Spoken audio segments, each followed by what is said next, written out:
Hey, what's going on, guys? Welcome back. So today I'm reviewing the Zhiyun Crane V2. This is it right here. This is the box, and I want to give a real big thank you to Zhiyun for sending me this gimbal for me to review. So let's get right inside and see what's in there. So I've actually been traveling with this a little bit, and no complaints about the case. It's actually really nice that everything is organized inside. So let's just go over all the different components. So we got two batteries, we got a charger, two thumb screws. One is to lock the camera into place, and the other one is to mount the lens so that it has a little bit of support on there. USB cable for charging, the handle, and then the handle goes right into the crane itself. So what I want to do next is get this whole gimbal set up with my Canon Rebel T4i, and the best way to do this is to set it up on a tripod. So the bottom of this handle actually has a tripod attachment, so you could get that attached and you could get this gimbal perfectly balanced. So let me show you that next. All right, so what I want to do next is get the gimbal attached to this little light stand so I can balance it out. Now, I'm not going to really talk about how to balance this thing out. I'll just kind of cover the basics. But ideally, you want to get the gimbal balanced as good as possible before you turn the gimbal on. Now, just let me talk a little bit more about the gimbal. Now, this gimbal can hold cameras ranging between the weight of 350 grams to 1,800 grams. So we're talking about a really heavy camera. So my Canon Rebel T4i here is about somewhere between 550 grams to 600 grams for just the body. And then say we have the lens, that's maybe total 650 grams, maybe 700. So we're talking maybe close to 3 of these cameras can be supported by this gimbal. It's pretty crazy. It's pretty powerful. So I'm just going to get one of those thumb screws and get the camera attached here. And like I said, I want to try to get this thing balanced as good as possible before I even turn it on. And I'll show you what you want to aim for once I get it perfectly balanced. All right, so I got the gimbal perfectly balanced. Actually, it's not perfectly balanced, but I'm really happy with what I got. So it took me less than 5 minutes, but here's an idea of what you kind of want to go for. So I put the camera like this, and it doesn't really move around. If I put it like this, it doesn't move around. So no matter where I put it, it's going to be balanced. Now, you got some buttons on here. You got the power button, you got a mode button. You also have like a zoom button and also a joystick, so you can pan the camera 360 degrees wherever you want it to go. Now, just real quick, let me just cover that this gimbal is compatible with Panasonic and Sony cameras. So this gimbal can actually pair with the camera using a cable, and you can take pictures, start recording, and also zoom in using the handle here. Now, the other thing is, which I'm going to show you a little bit later, is that this can actually link up with an app on your iPhone or your Android device.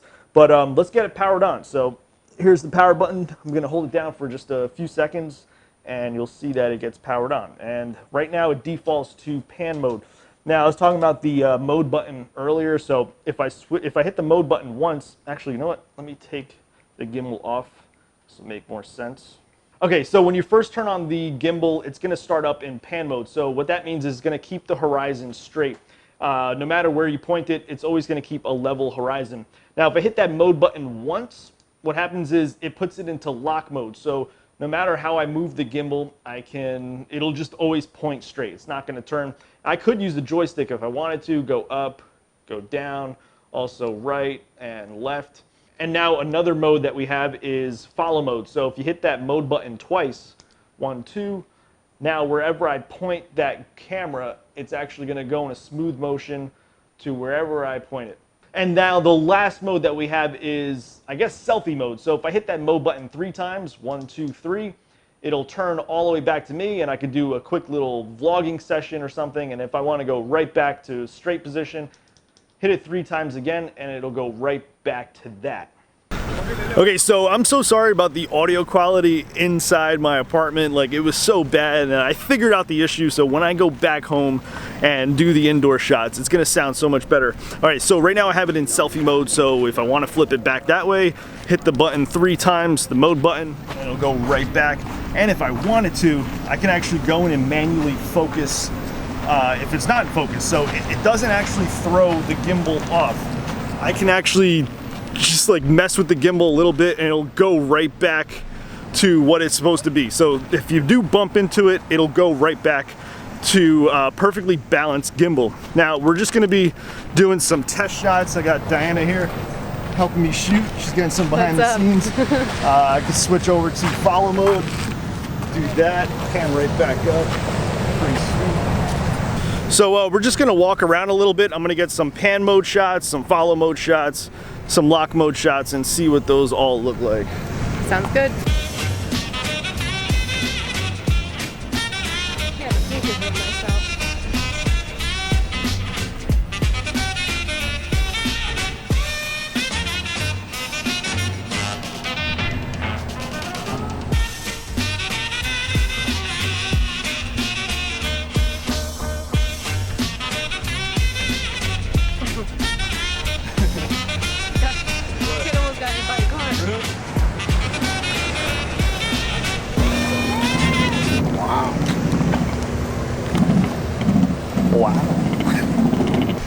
Okay, now what I want to do is a little bit of running. I'm going to do a little follow shot of Diana.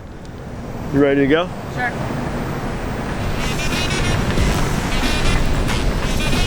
Switching over to follow mode.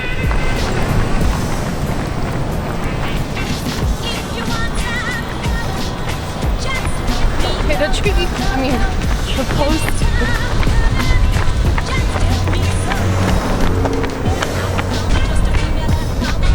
All right, stop. So I'm realizing something that is probably throwing off the gimbal, and it's the microphone. Running shots, it kind of makes the microphone bounce around a lot. So I'm seeing, like, when I'm looking back at the shots, that the gimbal is kind of getting thrown off. So for running shots, it might not work that well, but I'm going to take it off now, and we're going to see how the running shots look without the mic. Round 2 with the running shot.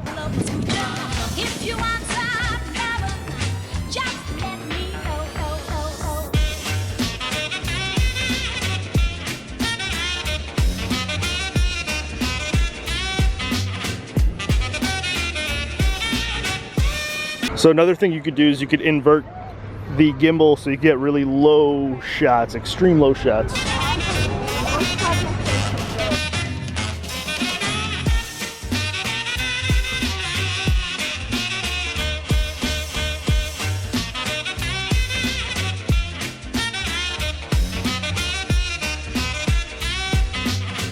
Good enough?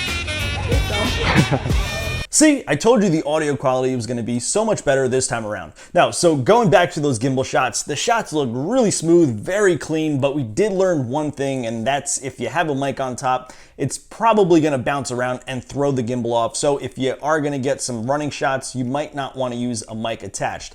Now, I just want to cover one thing about the battery. So Zhiyun claims you could get anywhere from 12 hours to 18 hours. So obviously, the heavier the camera is, you're only going to get about 12 hours of battery use, and the lighter it is, you're going to get up to 18 hours. So really, really good battery life on this gimbal. And I was using it at the beach for about an hour, and I still have like 98% battery life, and that's insane. So the last thing I want to cover is that the Zhiyun Crane can connect to your phone, your smartphone, through the app they created. And right now I have the Canon G7X Mark II on there, and that's only about 320 grams, so it's a little bit too light for this gimbal. Remember, this gimbal can support between 350 grams and 1800 grams. So I think we're okay for this example, but I hope nothing goes wrong with this whole thing. So let me just show you. So I got Bluetooth on already, and I'm just gonna access that app here.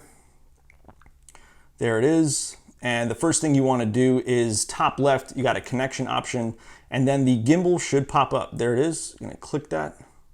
And now it is connected, and it actually says my battery life is 100, so I went up 2%. Pretty cool. So you have an option here, it says control, and I clicked the wrong thing, so control, and it opens up sort of like a gamepad type deal. So I'm gonna set this camera back a little bit, and we're gonna see what it looks like when I play around with these little knobs. Okay, so I'm gonna put the camera in lock mode, and let's start doing stuff. Cool. Yep, I don't have any socks on or shoes. That's fine, right? Let's go to the left, or that's the right. Go to the left. pan up. So you kind of get an idea of what's going on here. So if you put this thing on a tripod, you can sort of set up your shots however you'd like. If you don't want to go handheld, you could pop it on a tripod and get smooth shots going across, panning, or going up and down on the vertical.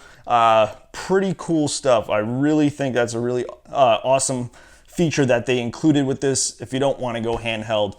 All right, guys, so that brings us to the conclusion of this video. And what I would say about this gimbal is, if you're looking into getting a gimbal for your DSLR camera, then this is the gimbal to get, the Zhiyun Crane V2. And if you're interested in picking one of these things up, I have a link down in the description. It's an affiliate link, so if you buy through that link, I will get a small little commission, and that helps support my channel, so thank you if you do that. If you found this review helpful, please leave a like. That definitely shows me that I'm doing something right and you did find this helpful. And I just want to mention that I will be reviewing the Zhiyun Evolution GoPro gimbal. So if you're excited for that, hit the like button so I know that. But I think that's it. If you have any other comments or questions, leave them down in the comment section and I will check you out in my next video. Bye.